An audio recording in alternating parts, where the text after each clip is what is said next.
Chapter 3 Paddington Goes Underground. Paddington was very surprised when he woke up the next morning and found himself in bed. He decided it was a nice feeling as he stretched himself and put the sheets up round his head with a paw.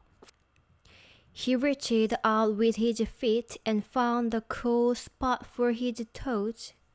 One advantage of being a very small bear in a large bed was that there was so much room.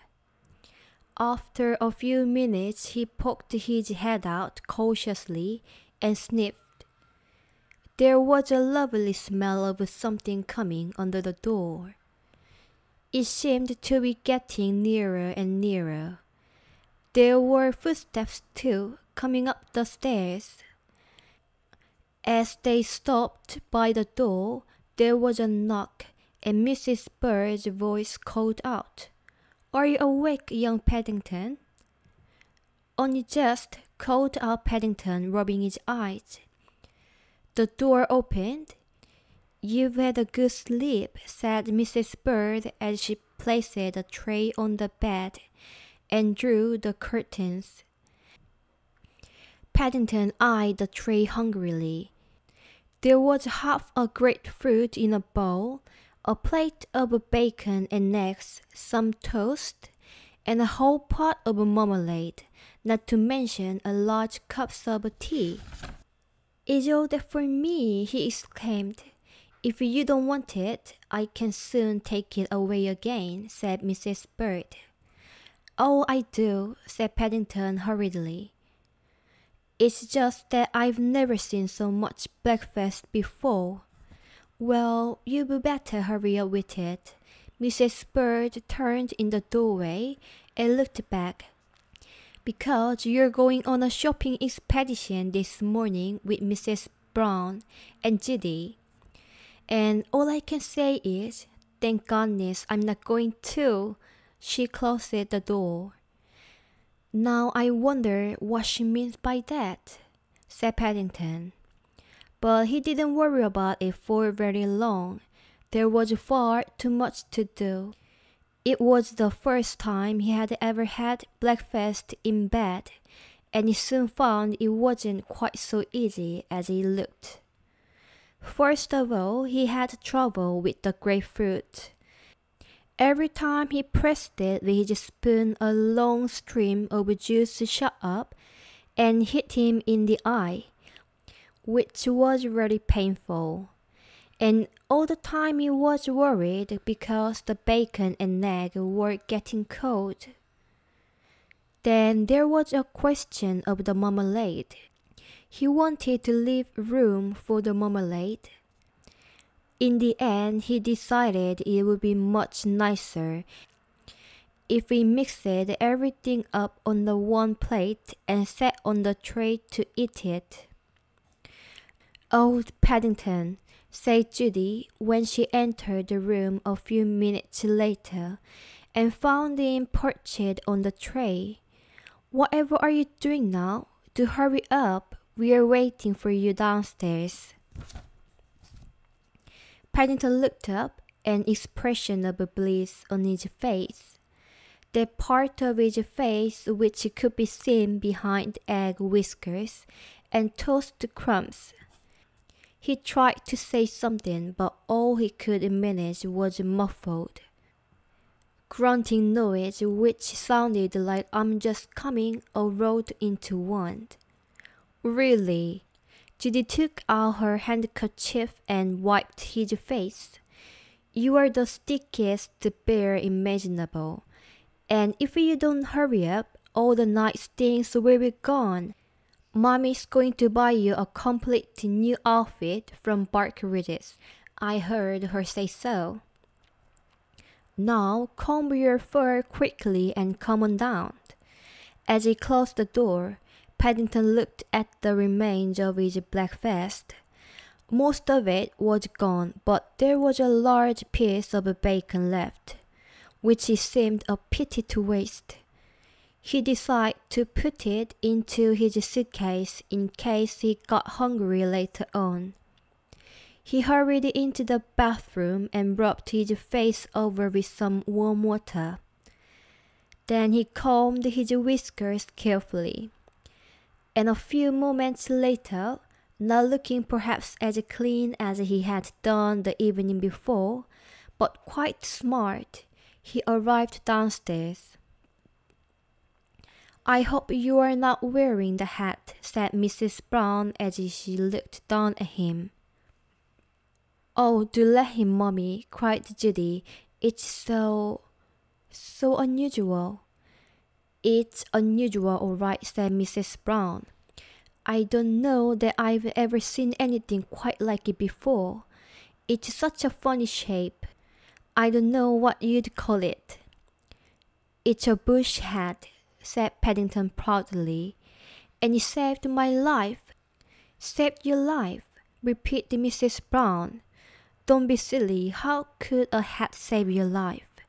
Paddington was about to tell her of his adventure in the bath the evening before when he received a nudge from Judy. She shook her head. It's a long story," he said lamely. "Then you'd better save it for another time," said Mrs. Brown. "Now, come along, both of you." Paddington picked up his suitcase and followed Mrs. Brown and Judy to the front door. By the door, Mrs. Brown paused and sniffed. "That's very strange," she said. "There seems to be a smell of bacon everywhere this morning. Can you smell it, Paddington?" Paddington started. He put the suitcase guiltily behind himself and sniffed. He had several expressions which he kept for emergencies. There was his thoughtful expression when he stared into space and rested his chin on a paw. Then there was his innocent one, which wasn't really an expression at all. He decided to use this one.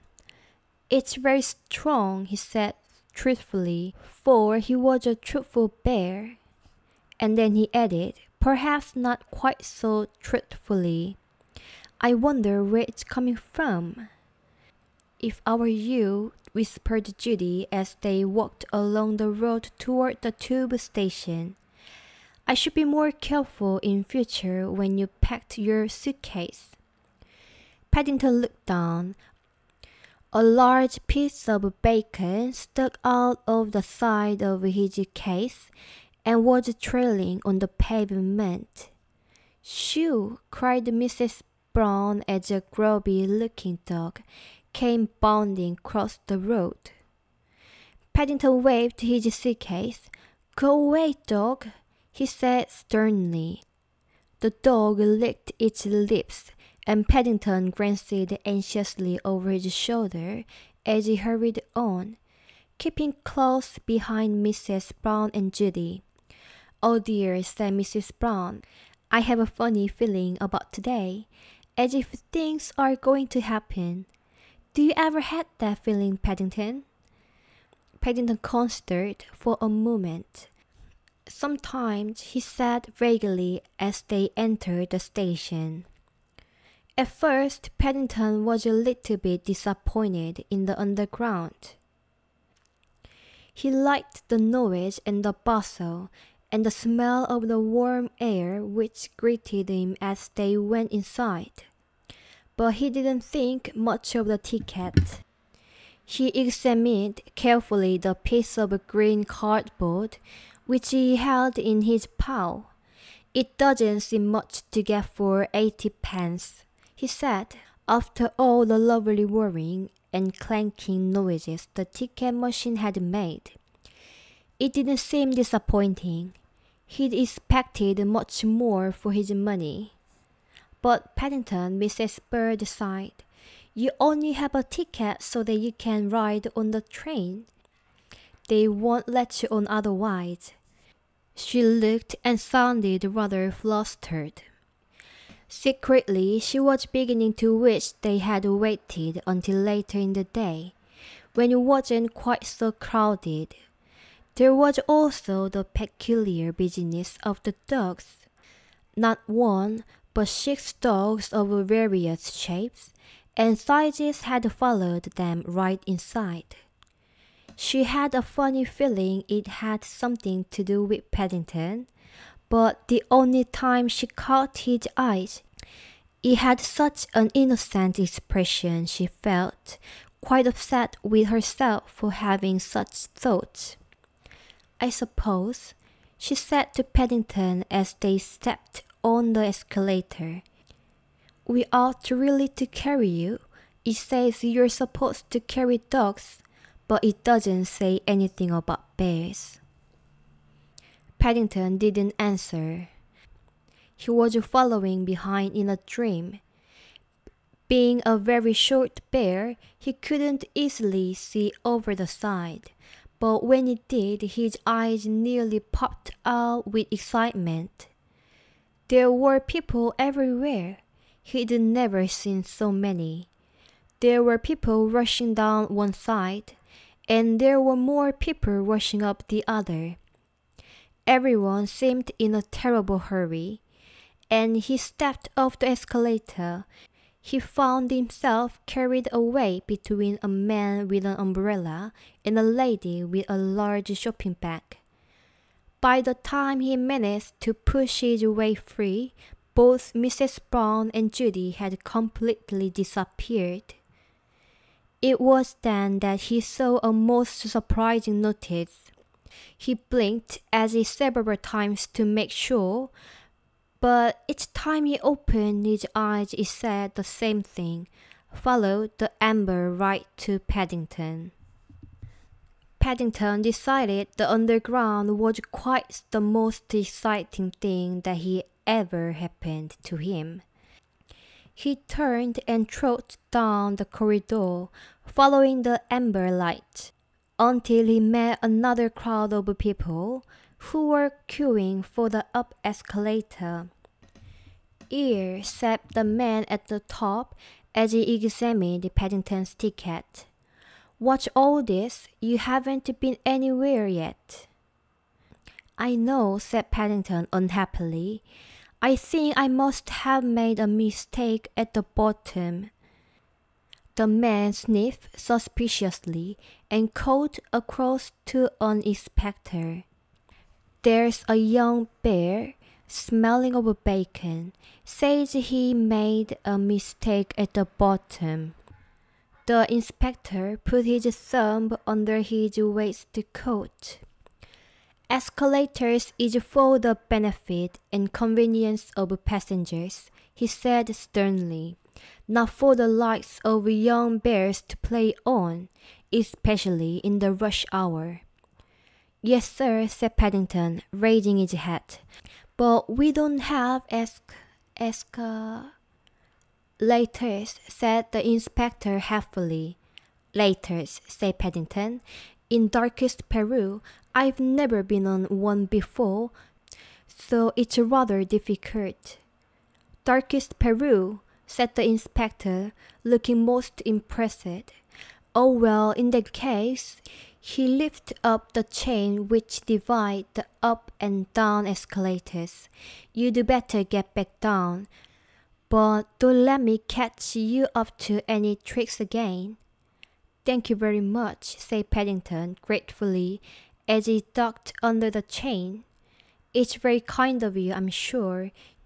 He turned to wave goodbye, but before he could raise his hat, he found himself being whisked into the depths of the underground again. Halfway down, he was gazing with interest at the brightly colored posters on the wall, when the man standing behind poked him with this umbrella. "There's someone calling you," he said. Paddington looked round and was just in time to see Mrs. Bird and Judy pass by on their way up. They waved frantically at him, and Mrs. Brown called out "Stop" several times. Paddington turned and tried to run up the escalator, but it was going very fast. and with his short legs, it was as much as he could to even stand still. He had his head down, and he didn't notice a fat man with a briefcase who was running in the opposite direction until it was too late. There was a lure of rage from the fat man, and the toppled over the grabbed at several other people. Then Paddington felt himself falling. He went bump, bump, bump, all the way down before he shot off the end and finally skipped to a stop by the whale. When he looked around, everything seemed very confused. The number of people were gathered around the fat man, who was sitting on the floor rubbing his head. Away in the distance, he could see Mrs. Brown and Judy trying to push their way down the up escalator. It was while he was watching their effort that he saw another notice. It was in a brass case at the bottom of the escalator, and it said in big red letters, "To stop the escalator in cases of emergency, push the button."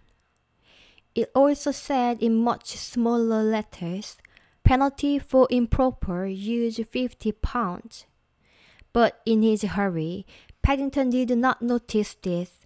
In any case, it seemed to him very much of an emergency. He swung his suitcase through the air and hit the button as hard as he could.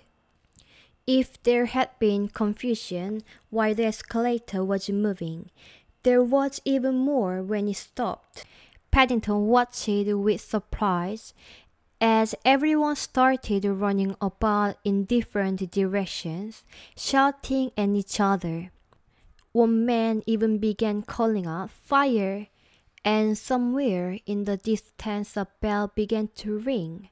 He was just thinking what a lot of excitement pressing a small button could cause when a heavy hand descended on his shoulder.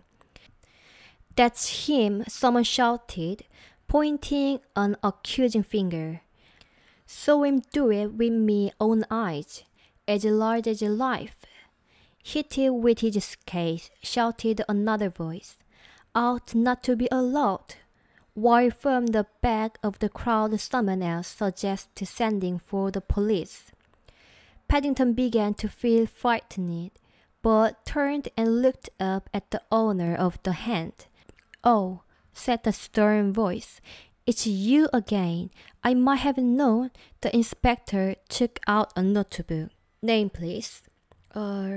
Paddington," said Paddington. "I said, what's your name? Not where do you want to go?" repeated the inspector. "That's right," said Paddington. "That is my name." "Paddington," said the inspector unbelievingly. "It can't be. That's the name of the station. I've never heard a bear called Paddington before." "It's very unusual," said Paddington. "But it's Paddington Brown, and I live at number 32 Windsor Gardens. And I've lost Mrs. Brown and Judy." "Oh," the inspector wrote something in his book. "Can I see your ticket?" I had it," said Paddington, "but I don't seem to anymore." The inspector began writing again. "Playing on the escalator, traveling without a ticket, stopping the escalator. All serious offenses they are." He looked up. "What have you got to say to that, young fellow, Millade?" "Well, Paddington shivered uneasily and looked down at his pulse. "Have you tried looking inside your head?" asked the inspector, not kindly. "People often put their tickets in there." Paddington jumped with relief. "I knew I had it somewhere," he said thankfully as he handed it to the inspector. The inspector handed it back again quickly. The inside of Paddington's hat was rather sticky. I've never known anyone take so long not to get anywhere, he said, looking hard at Paddington. Do you often travel on the underground? It's the first time, said Paddington. And the last if you have anything to do with it, said Mrs. Brown as she pushed her way through the crowd. Is this your bear, madam? Asked the inspector. Because if it is, I have to inform you that he's in serious trouble. He began to read from his notebook. As far as I can see, he's broken 2 important regulations. Probably more. I shall have to give him into custody. Oh dear, Mrs. Brown clutched at Judy for support. Do you have to? He's only small, and it's his first time out in London. I'm sure he won't do it again. Ignorance of the law is no excuse, said the inspector ominously. Not in court. Persons are expected to abide by the regulations. It says so. In court, Mrs. Brown passed the hand nervously over her forehead. The word court always upset her. She had visions of Paddington being taken away in handcuffs and being cross-examined and all sorts of awful things. Judy took hold of Paddington's paw and squeezed it reassuringly. Paddington looked up gratefully. He wasn't at all sure what they were talking about, but none of it sounded very nice. Did you say persons are expected to abide by the regulations? Judy asked firmly. That's right, began the inspector. And I have my duty to do the same as everyone else. But it doesn't say anything about bears, asked Judy innocently. Well, the inspector scratched his head. Not in so many words. He looked down at Judy, then at Paddington, and then all around. The escalator had started up again, and the crowd of sightseers had disappeared. It's all highly irregular, he said. But, oh, thank you, said Judy. I think you're the kindest man I ever met. Don't you think so, Paddington? Paddington nodded his head vigorously, and the inspector blushed. I shall always travel on this underground in future, said Paddington politely. I'm sure it's the nicest in all London. The inspector opened his mouth and seemed about to say something, but he closed it again. Come along, children, said Mrs. Bird hastily. If we don't hurry up, we shall never get our shopping done. From somewhere up above came the sound of dogs barking. The inspector sighed. I can't understand it, he said. This used to be such a well-run, respectable station. Now look at it. He stared after retreating figures of Mrs. Brown and Judy with Paddington, bringing up the rear, and then he rubbed his eyes. That's funny, he said more to himself. I must be seeing things. I could have sworn that bear had some bacon sticking after his case. He shrugged his shoulders. There were more important things to worry about. Judging by the noise coming from the top of the escalator, there was some sort of dog fight going on. It needed investigating.